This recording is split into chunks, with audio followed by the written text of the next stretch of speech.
మన ప్రభువును రక్షకుడునైన యేసుక్రీస్తు నామమును మీ అందరికీ వందనములు.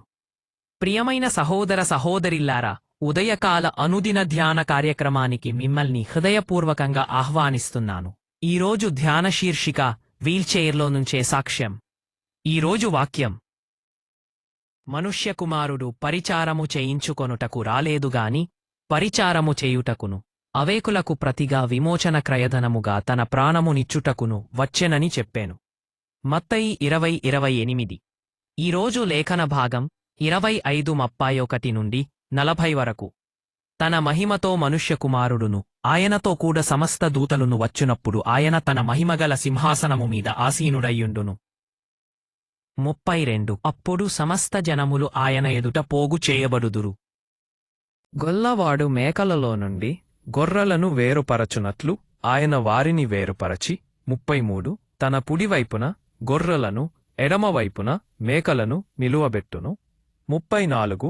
అప్పుడు రాజు తన కుడివైపున ఉన్నవారిని చూచిన తండ్రిచేత ఆశీర్వదింపబడిన వారలారా, రండి, లోకము పుట్టినది మొదలుకొని మీకొరకు సిద్ధపరచబడిన రాజ్యమును స్వతంత్రించుకొనుడి. 35. నేను ఆకలిగొంటిని, మీరు నాకు భోజనము పెట్టితిరి. దప్పిగొంటిని, నాకు దాహమిచ్చితిరి. పరదేశినయ్యుంటిని, నన్ను చేర్చుకొంటిరి. 36. దిగంబరినయ్యుంటిని, నాకు బట్టలిచ్చితిరి. రోగినయ్యుంటిని, నన్ను చూడవచ్చితిరి. చెరసాలలో ఉంటిని, నా యొద్దకు వచ్చితిరని చెప్పును. 37.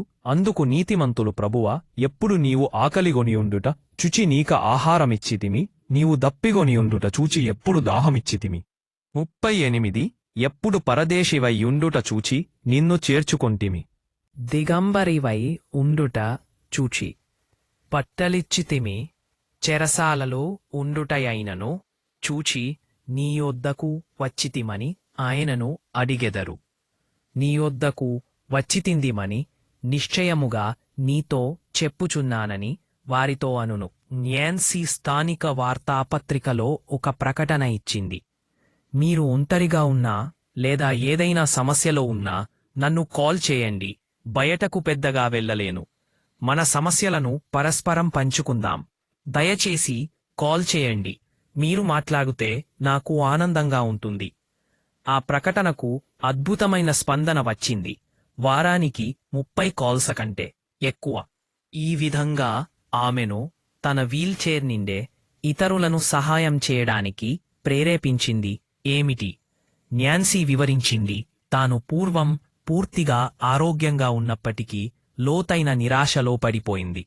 ఆమె తన అపార్ట్మెంట్ కిటికీ నుండి దూకి ఆత్మహత్య చేసుకోవడానికి ప్రయత్నించింది. బదులుగా నడుము నుండి క్రింద భాగం పూర్తిగా చచ్చుబడిపోయింది. ఆసుపత్రిలో తీవ్ర నిరాశలో ఉండగా ఆమెకు యేసు ఇలా చెప్పినట్లు అనిపించింది: న్యాన్సీ, నీకు ఆరోగ్యమైన శరీరమున్నా నీ ఆత్మకు అంగవైకల్యముండేది. ఇకపై నీకు అంగవైకల్యముంటుంది, కాని ఆరోగ్యమైన ఆత్మ ఉంటుంది. ఆ అనుభవం ఆమెను క్రీస్తుకు సమర్పింపజేసింది. తరువాత ఇంటికి వెళ్లే అవకాశమొచ్చినప్పుడు దేవుని కృపను ఇతరులతో పంచుకోవాలని ప్రార్థించింది.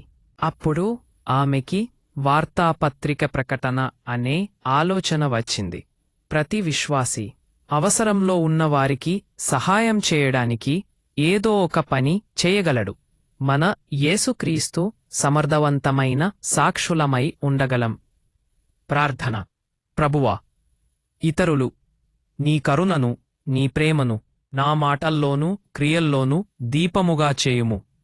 ఈరోజు ఆలోచన: అవసరంలో ఉన్నవారితో మాట్లాడకముందే వారి గురించి దేవునితో మాట్లాడటానికి సిద్ధంగా ఉండాలి.